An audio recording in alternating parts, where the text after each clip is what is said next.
Hello smarties, welcome back to SC educators. आज है 360 degree math series का day 40, यानी कि आज हम हमारी 2/3 ऑफ सीरीज कंप्लीट कर देंगे और हमारे 9 चैप्टर हो चुके हैं। 10वां चैप्टर दैट इज सर्कल शुरू हो रहा है। बहुत दिमाग खराब कर देता है बच्चों का, लेकिन डोंट वरी, बहुत इंटरेस्टिंग सम कंसेप्ट की क्लैरिटी के साथ साथ। अगर कंसेप्ट लेकिन नहीं आते हैं, मैं रिकमेंड करूंगा पहले वो क्लियर कर लो, तो ज्यादा अच्छे से मजे से सम्स कर पाओगे। आज का quote, hard work done quietly today creates confidence tomorrow. Definitely आज अगर आप अच्छे से मेहनत कर लोगे तो बोर्ड एग्जाम देते वक्त फंबल नहीं करोगे, कोई दिक्कत नहीं आएगी, टेंशन नहीं होगा। क्या दिया हुआ है? If an arc subtends an angle of 90 degree at the centre of the circle, then the ratio of its length to the circumference of the circle is. यानी दिया क्या है, बहुत इंटरेस्टिंग है, ध्यान से समझना। कि सपोज करो एक आर्क है, ठीक है ना। आर्क मतलब इतनी आर्क, ये आर्क जो है सेंटर पे एंगल बना रही है 90 डिग्री। ठीक है, अगर ये 90 डिग्री बना रही है तो the ratio of its length to circumference, ठीक है ना, ये लेंथ डिवाइड बाय सरकमफरेंस क्या होगा। देखो कंसेप्चुअली अगर मैं जाऊंगा ना तो थोड़ा लेंदी पड़ेगा, लेकिन अपने को मतलब है एमसीक्यू से। तो एमसीक्यू से अगर मतलब है तो मैं ध्यान से देखा जाए तो जो एंगल का रेशियो होता है ना, वही आर्क लेंथ का रेशियो होता है। ये हमेशा याद रखना।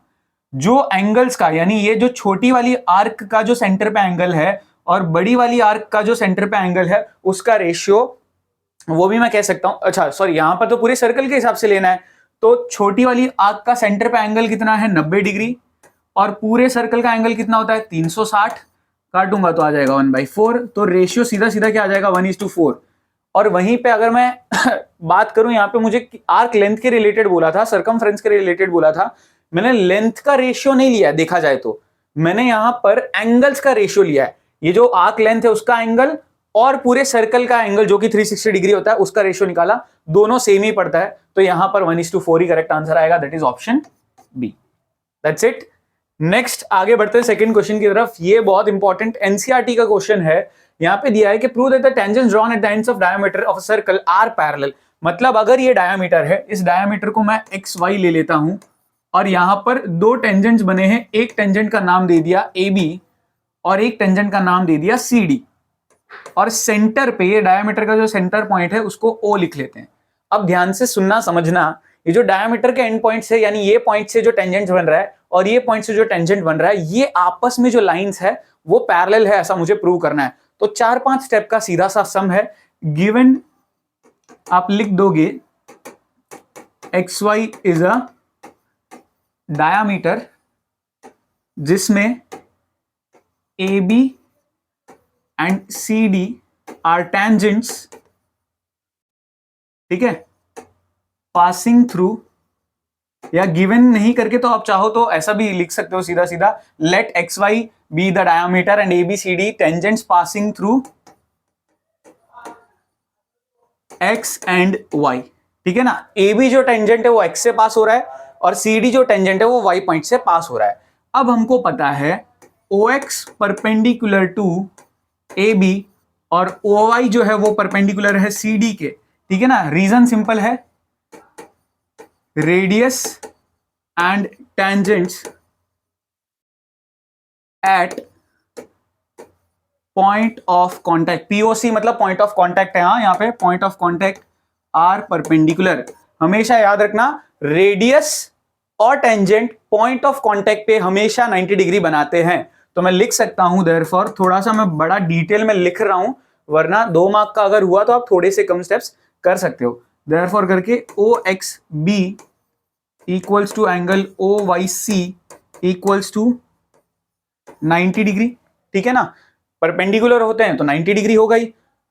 But these are alternate interior angles. लेकिन ये तो ऑल्टरनेट इंटीरियर एंगल्स है, एक इस तरफ एक इस तरफ। तो अगर ऑल्टरनेट इंटीरियर एंगल्स मेरे इक्वल है, भले 90 डिग्री हो, वैल्यू कुछ भी, लेकिन इक्वल है, तो मैं कह सकता हूं therefore A B parallel to C D. अगर ऑल्टरनेट, देखो आपने अगर 9th स्टैंडर्ड में पढ़ा हो तो याद भी होगा, लाइंस एंड एंगल्स में प्रॉपर्टी पड़ी थी कि लाइंस पैरेलल तो ऑल्टरनेट इंटीरियर एंगल्स इक्वल। तो इसी का उल्टा भी वैलिड है कि अगर ऑल्टरनेट इंटीरियर एंगल्स इक्वल तो लाइंस पैरेलल। तो हमने ऑल्टरनेट इंटीरियर एंगल्स को इक्वल प्रूव किया, तो मेरी लाइंस को मैं पैरेलल कंक्लूड कर सकता हूं। नेक्स्ट, ये इंटरेस्टिंग क्वेश्चन लग रहा है। If two tangents inclined at an angle of 60 degree are drawn to a circle of radius 3 centimetre, find the length of each tangent. दोनों ही टैंजेंट का लेंथ ढूंढना है, तो ये सपोज कर लेता हूं O है, ये P point of contact A, यहां पर B, ठीक है ना। दोनों का ही रेडियस मेरे पास 3 दिया हुआ है।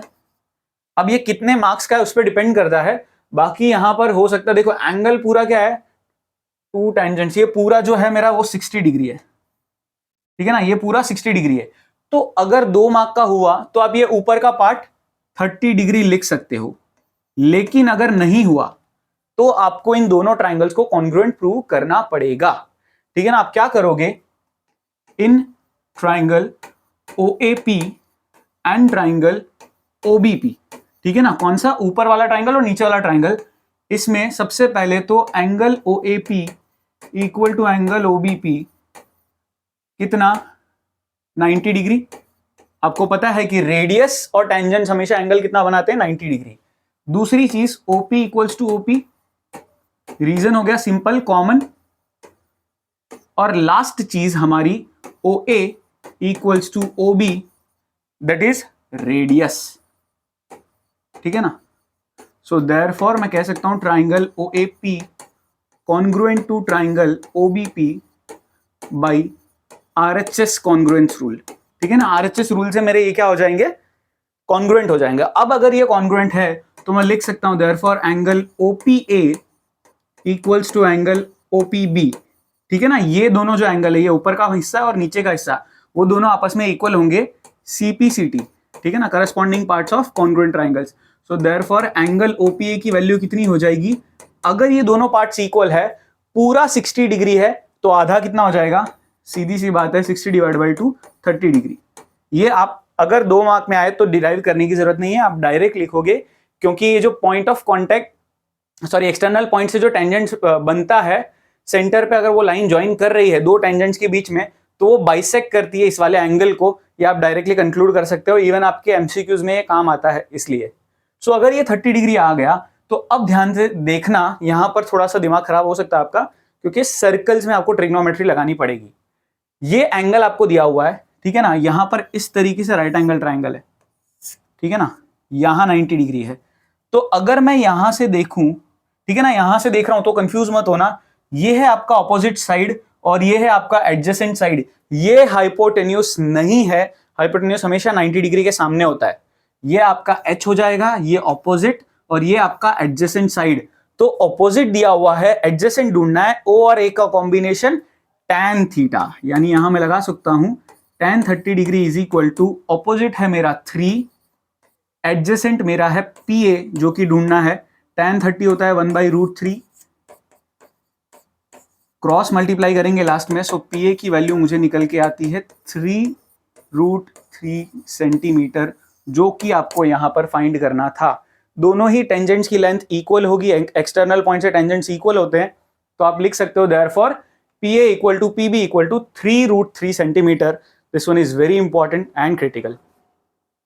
नेक्स्ट वन, CBSE का पसंदीदा सम, बहुत प्यार करता है CBSE इस सम से, कई बार पूछा जाता है आपकी प्री बोर्ड्स में, तो मैं गारंटी देता हूं अगर बेसिक वाले हो, स्टैंडर्ड वाले हो, 3 मार्क में, 5 मार्क में ये सम पूछते ही पूछते हैं। NCERT का सम है और बहुत ही सिंपल तरीके से बता रहा हूं, इंटरेस्टिंग सम है बहुत। सबसे पहले यहां पर आता है कंस्ट्रक्शन, ठीक है ना, डॉटेड लाइंस नहीं, सीधा स्ट्रेट लाइन ही बना देते हैं अपने। कंस्ट्रक्शन किया, यहां पे पॉइंट C ले लिया, ठीक है ना। कंस्ट्रक्शन करने के बाद देखते जाना, मैं यहां पर एंगल्स को कुछ सपोज कर रहा हूं, या चलो सपोज वाला पार्ट अपने बाद में कर लेंगे, हाँ आगे का पार्ट करते हैं, मुद्दे की बात करते हैं सीधा, ध्यान से समझते जाना। सबसे पहले मैं ये जो ऊपर ट्राइंगल दिख रहा है ना, ऊपर से मेरा मतलब है OAQ, ये वाला जो ट्राइंगल है OAQ, इससे कॉन्ग्रुएंट प्रूव करूंगा OCQ से। ये ऊपर वाला नीचे वाला, ऊपर वाला नीचे वाला, इन दोनों को हम कॉन्ग्रुएंट प्रूव करेंगे। कैसे कॉन्ग्रुएंट प्रूव करेंगे, in triangle OAQ and triangle OCQ, ठीक है ना। OA equals to OC, reason क्या आ गया, सिंपल है, रेडियस है, सारे रेडियस तो इक्वल ही होते हैं। दूसरी चीज OQ इक्वल्स टू OQ, बड़ा simple reason, again common. And last चीज AQ equals to CQ tangents from external point. This theorem is very important. एक सर्कल में एक्सटर्नल पॉइंट से दो टेंजेंट्स हमेशा आपस में इक्वल होते हैं, पॉइंट ऑफ कांटेक्ट तक इक्वल होते हैं. इससे बड़ी लाइन बना दी तो ये लाइन इक्वल नहीं होगी, बाकी तो एक्सटर्नल पॉइंट से टेंजेंट्स इक्वल होते हैं. टेंजेंट्स फ्रॉम एक्सटर्नल पॉइंट, ठीक है, tangents from external point. So therefore मेरा ये triangle OAQ similar congruent to triangle OCQ हो जाएगा बाई SSS कॉन्ग्रुएंस रूल, ठीक है ना, साइड लगा. अब अगर ये दोनों कॉन्ग्रुएंट है तो मैं लिख सकता हूं therefore angle AOQ equals to angle COQ, और मान भी लेता हूं x, ठीक है ना.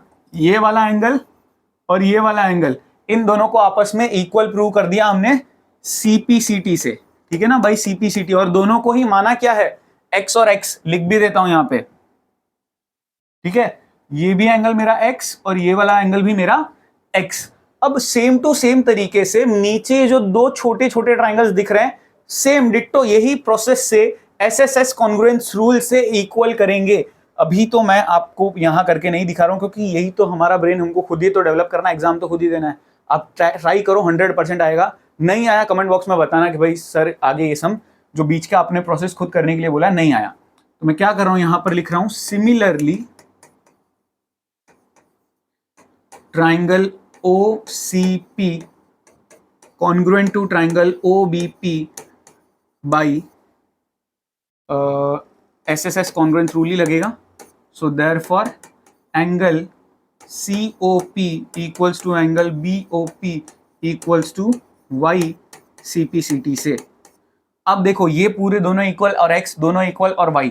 अब मैं एंगल AOB, मेरी क्योंकि स्ट्रेट लाइन है AOB, ठीक है ना, उसे 180 डिग्री में कह सकता हूं. ये पूरी एक स्ट्रेट लाइन है तो ये पूरा सेंटर का, अगर एक स्ट्रेट लाइन है यहाँ पे पॉइंट है तो ये पूरा एंगल कितना होता है, 180 डिग्री होता है. तो मैं इसको 180 डिग्री कह सकता हूँ. सिंपल सा रीजन है, स्ट्रेट लाइन, एक स्ट्रेट लाइन का एंगल कितना होता है 180 डिग्री.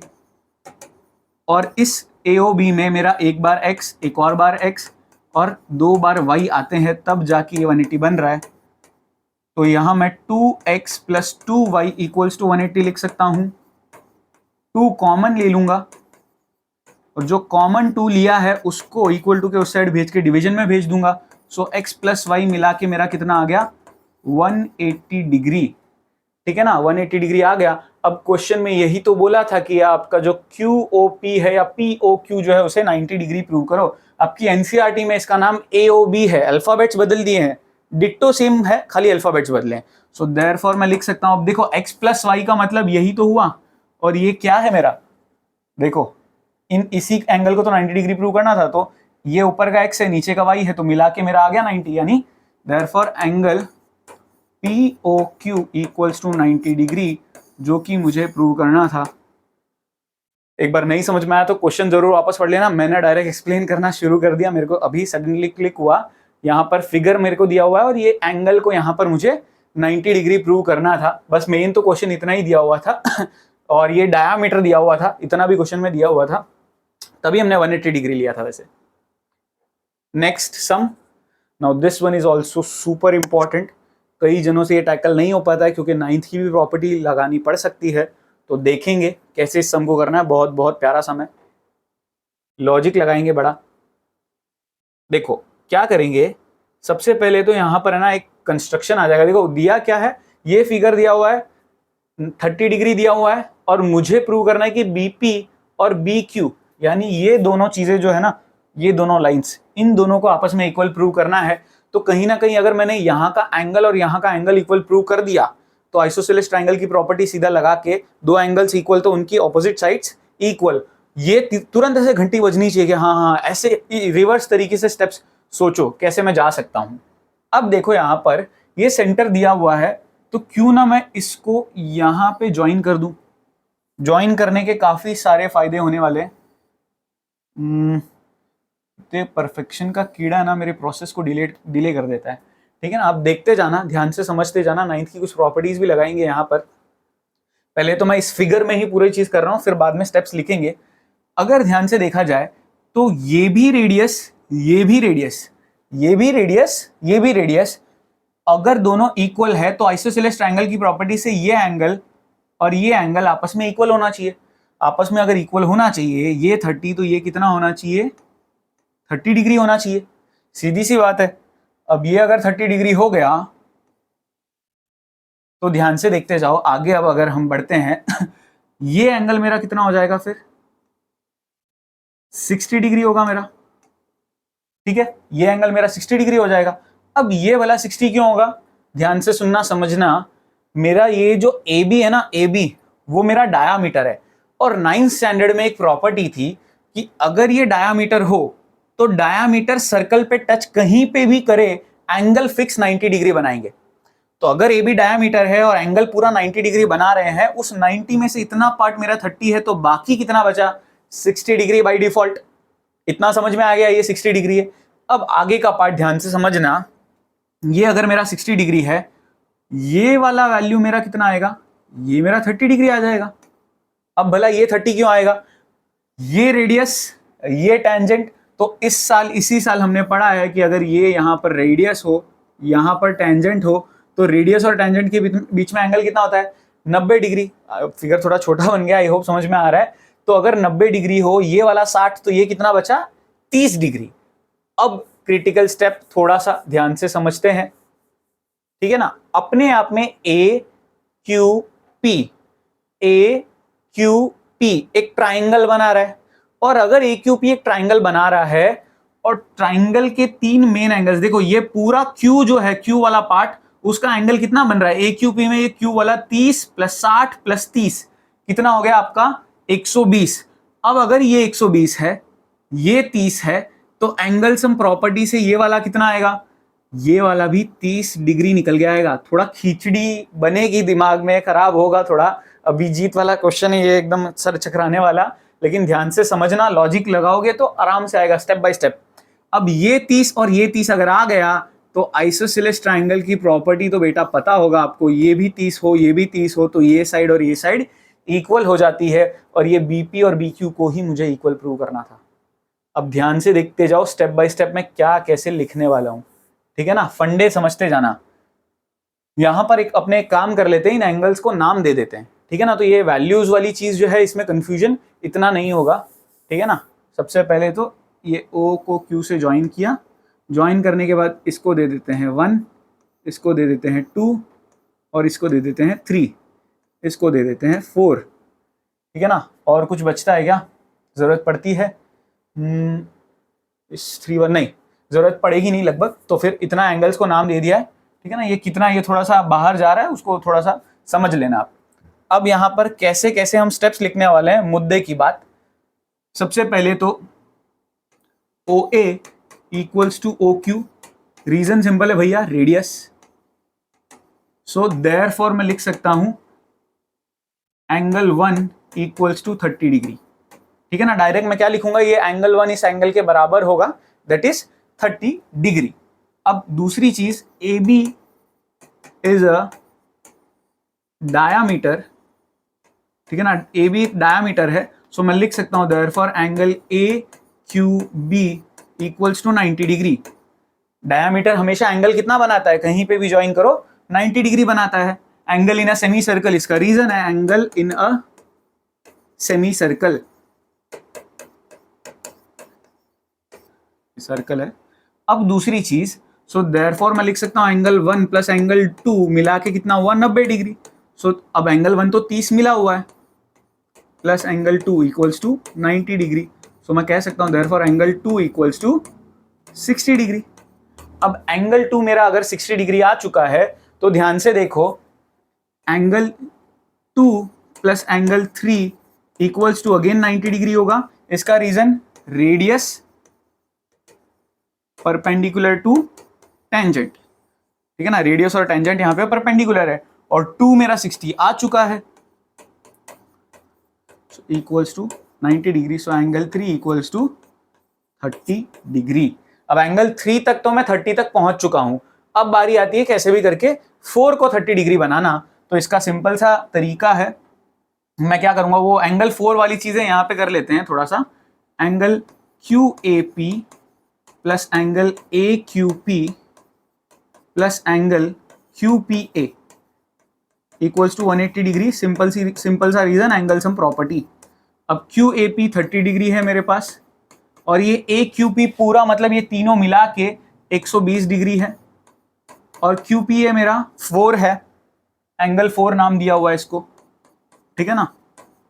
सो ये हो गया आपका 150, 150 उधर जाके सब्ट्रैक्ट होगा तो ये एंगल 4 भी आ जाएगा मेरा 30 डिग्री। सो मैं लिख सकता हूं देयरफॉर, ये मान लेते हैं इसको 1, इसको मान लेते हैं हम 2, from 1 and 2 angle 3 equals to angle 4, so therefore BP equals to BQ। Simple सा रीजन है, isosceles triangle property. Isosceles triangle की प्रॉपर्टी होती है दो एंगल्स इक्वल तो दो साइड्स इक्वल। ऐसे प्रूव करना था। कितना गजब का समय भैया, कितना गजब का समय। देखो, सीखो, समझो, लिखो, बहुत बढ़िया समय। ध्यान से समझना, टाइम दो इसको। नेक्स्ट, एनसीईआरटी का सर्कल्स का लास्ट सम है, जो सच में इसको, इस सम पे थोड़ा सा क्या है, इसे थोड़ा इग्नोर कर दिया जाता है, बट बहुत इंपॉर्टेंट सम है और बहुत इंटरेस्टिंग सम है। लेंदी लगता है लेकिन बहुत मस्त तरीके से कराने जा रहा हूं। एकदम सिंपल है प्रोसीजर। आपको सिंपल पहले तो क्वेश्चन को समझना है कि ये दो जो स्टेटमेंट, ये जो दो लाइंस जो लिखी है, ये इंग्लिश का क्वेश्चन जो है वो पहले घोट के पी लो, दिमाग में रख लो, क्योंकि पता ही नहीं चलेगा अरे इस वाले सब में वो करना था क्या। आप अभी जो चीज सीखोगे वो समझ में भी आ जाएगी, लेकिन पता नहीं चलेगा कि अच्छा इस सम में ये चीज करनी थी क्या। तो उसके लिए क्वेश्चन को 4 बार पढ़ना बहुत जरूरी है। क्वेश्चन में दिया ये है कि एक क्वाड्रिलेटरल है जिसके अंदर एक सर्कल है, और इस क्वाड्रिलेटरल के जो सामने सामने वाली साइड्स है, यानी ये ए बी जो है वो सेंटर पे जो एंगल बना रहे हैं, और जो सी डी सेंटर पे एंगल बना रहा है, इन दोनों का एंगल का सम 180 है, और ए डी जो एंगल बना रहा है सेंटर पे और बी सी जो सेंटर पे एंगल बना रहा है, इन दोनों का सम भी 180 डिग्री है। ये चीज मुझे प्रूव करनी है। तो इतना तो फंडा समझ लो। तो गिवन टू प्रूव तो आप लिख लेना, ठीक है ना। गिवन क्या है, ABCD एक क्वाड्रिलेटरल है वगैरह।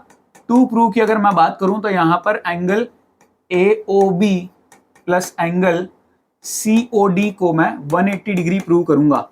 ये चीज मुझे प्रूव करनी, यहां पे लिखा भी है शो दैट। तो ये कैसे करूंगा अब वो समझते जाना, प्रूफ की बात आ जाती है मुद्दे की। तो सबसे पहले तो यहाँ आप देख सकते हो ये सब नंबर दिए हुए हैं। ये तो एक तरीके से कंस्ट्रक्शन के बाद की चीज है, बट डायरेक्ट दो फिगर ना बना के मैंने यहाँ पे एक डायरेक्ट बना दिया। यहाँ पर क्या किया, ये सारे जो सेंटर वाले पॉइंट है, पॉइंट ऑफ कॉन्टैक्ट सर्कल, जहां जहां जो चारों साइड्स है क्वाड्रिलेटरल के, वहां पर जो पॉइंट ऑफ कॉन्टैक्ट है वहां तक ये ज्वाइन कर दिए। अब ज्वाइन करने की वजह से फायदा क्या होगा, इन ट्राइंगल, देखना कौन कौन से ट्राइंगल, ये दोनों ट्राइंगल को हम कॉन्ग्रुएंट प्रूव करेंगे। ये दोनों ट्राइंगल कौन कौन से है, APO और ASO, APO and triangle ASO, ठीक है ना। इन दोनों को हम कॉन्ग्रुएंट प्रूव करेंगे। कैसे करेंगे, बड़ा easy. AO equal to AO, reason common, AP equals to AS, tangents from external point, ठीक है। और लास्ट चीज OP इक्वल्स टू OS, बड़ा सिंपल रीजन, रेडियस आपस में इक्वल होते हैं। तो देख लो, ये वाला ट्राइंगल कॉन्ग्रुएंट प्रूव कर दिया ये वाले ट्राइंगल के, इन दोनों ही ट्राइंगल्स को कॉन्ग्रुएंट प्रूव कर दिया है by SSS। Therefore triangle APO congruent है ट्राइंगल ASO के बाई SSS, ठीक है। सो देयरफॉर एंगल, अगर ये SSS से कॉन्ग्रुएंट है तो मैं लिख सकता हूं AOP equals to angle AOP और AOS बाई CPCT। सो मैं लिख सकता हूं therefore angle 1 equals to angle 2, ठीक है ना। CPCT से मेरे इक्वल हो गए, इनको 1 और 2 सपोज किया हुआ था। अब मैं पूरे सारे 4-4 बार, मतलब इन दो को किया, इन दो को, इन दो को और इन दो को, लास्ट में ये दो के जो 4 पैर है सबको करने नहीं बैठूंगा मैं सिंपली लिख दूंगा सिमिलरली, ठीक है ना। Similarly angle 3 equals to angle 4, angle 5 equals to angle 6 और एंगल 7 इक्वल्स टू एंगल 8। ठीक है ना, ये दो भी इक्वल, ये दो भी इक्वल और ये दो भी इक्वल, ये सिमिलरली करके हमें लिख देना है। ठीक है, अब मुझे पता है कि angle 1 plus angle 2 plus angle 3 plus angle 4 plus angle 5 plus angle 6 plus angle 7 और प्लस एंगल 8, आठों एंगल्स का सम 360 डिग्री होगा, क्योंकि सर्कल बन रहा है भैया। आठों के 8 एंगल्स को ऐड कर दूं तो एक सर्कल बन रहा है, और सर्कल का एंगल तो 360 डिग्री होता ही है। अब दूसरी चीज सबसे क्रिटिकल यहां पर लॉजिक लगाना है आपको कि AOB, ठीक है ना, AOB चाहिए और COD चाहिए। तो AOB में एंगल कौन कौन से, 2 और 3, ठीक है ना, एंगल्स कौन कौन से, 2 और 3। तो कैसे भी करके मेरे को 2 3 रहने चाहिए, 7 6 रहने चाहिए और बाकी सबको चेंज करना पड़ेगा। कहने का मतलब 1 मुझे नहीं चाहिए, तो 1 किसके बराबर है, 2 के बराबर है, तो 2 लिख दो। फिर ये 2 मुझे चाहिए, 3 मुझे चाहिए, 4 मुझे नहीं चाहिए, तो 4 को किसके बराबर लिखूंगा, 3 के बराबर। 5 मुझे नहीं चाहिए, उसको किसके बराबर लिखूंगा, 6 के बराबर। 6 मुझे चाहिए सो रहने दूंगा, 7 मुझे चाहिए रहने दूंगा, 8 नहीं चाहिए तो 8 अगेन 7 के बराबर लिखूंगा। ऐसा कर दिया। अब 2 2 है, 2 3 है, 2 6 है और 2 7 है, तो मैं क्या लिख सकता हूं, 2 angle 2 plus angle 3 plus angle 6 plus angle 7 equals to 360 degree. अब 2 और 3 जो है वो मिला के क्या होगा, AOB। ये 2 को तो मैं नीचे भेज दूंगा, 2 और 3 मिला के कितना बन जाएगा, AOB। 6 और 7 मिला के क्या बन जाएगा, 6 और 7 COD। और ये जो 2 था जो नीचे जाके डिवाइड हुआ वो क्या देगा, 180 डिग्री। ये चीज ही तो मुझे प्रूव करनी थी भैया। क्या गजब का क्वेश्चन है ये, बहुत बहुत इंटरेस्टिंग सम है। आपके प्री बोर्ड्स में आ सकता है, आपके बोर्ड में भी आने के चांसेस होते हैं। ध्यान से देखो, समझो, इसको लिखो, मस्त से 2 बार लिखो मैं तो कहता हूं। So that's it for the day. आज का कोड आपको क्विकली बता देता हूं। आज का कोड है आपका 4321, बड़ा simple code 4321। Thank you so much for watching, मिलते हैं नेक्स्ट वीडियो में।